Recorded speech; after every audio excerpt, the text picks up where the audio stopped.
What precautionary measure did you take, thinking just to be safe, that unexpectedly ended up saving the day later on? We had a house fire October 2021 and we were bouncing back and forth between our house and a rental.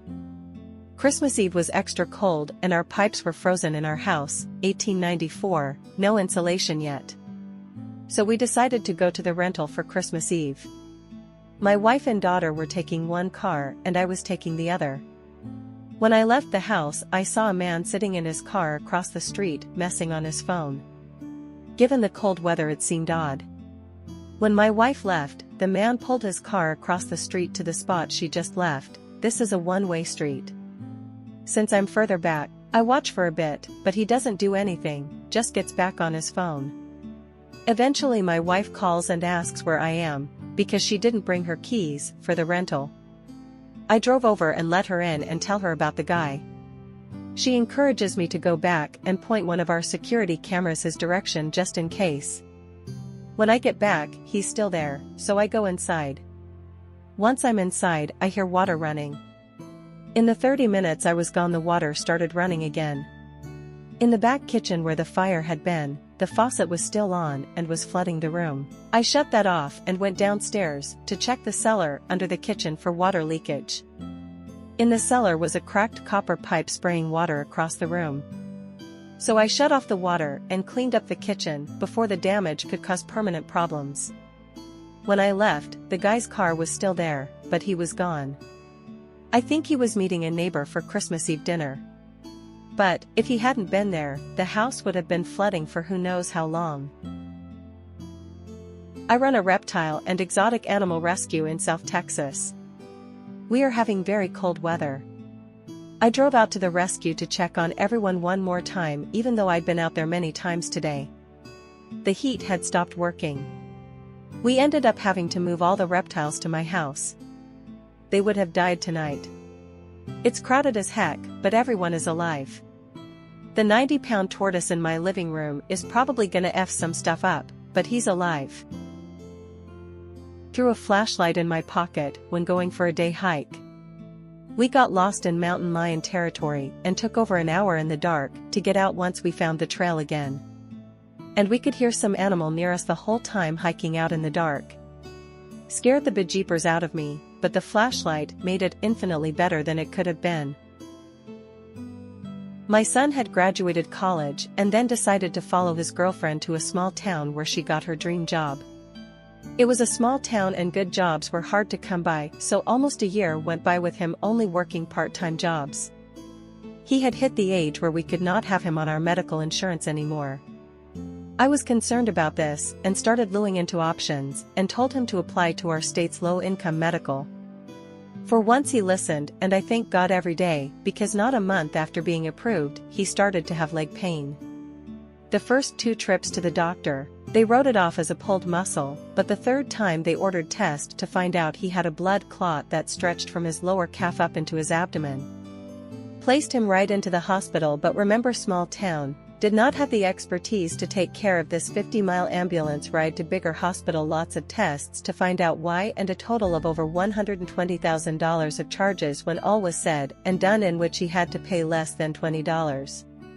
He is good now, but it did damage the vein in his leg and he had pain from it and will have to be on blood thinners the rest of his life. I was never one to want the aisle seat at the movies, but for some reason, I wanted it that night. My friends and I were in college, and on a snowy night, we went to the movies. For whatever reason that night, I decided I wanted the aisle seat. Halfway through the movie, I see a light behind the screen that made the side of the screen not show up well. A few seconds later, there were flames. No one noticed. I couldn't believe it. I whispered to my roommates that we needed to go, and there was a fire. 5 or 6 of us got up and left. No alarms were going off. The screen was clearly on fire, and still no one noticed. We got up to the top of the stairs, and everyone was watching the movie. Right as we were exiting, I yelled into the theater, "The screen's on fire. You need to leave." We had to go downstairs to the lobby. We were ahead of everyone else, because everyone else had to gather their hats, mittens, and coats. The lobby was empty of customers, and all the concession stand workers were sweeping and making popcorn. Still, no alarms were going off. I yelled down to the people at the concession stand, "There's a fire in the Theater 6. They don't react." I yelled down as we were rapidly going down the stairs. They had no idea what I was talking about. I finally had to go right up to the concession stand and say, "There is a fire in the theater."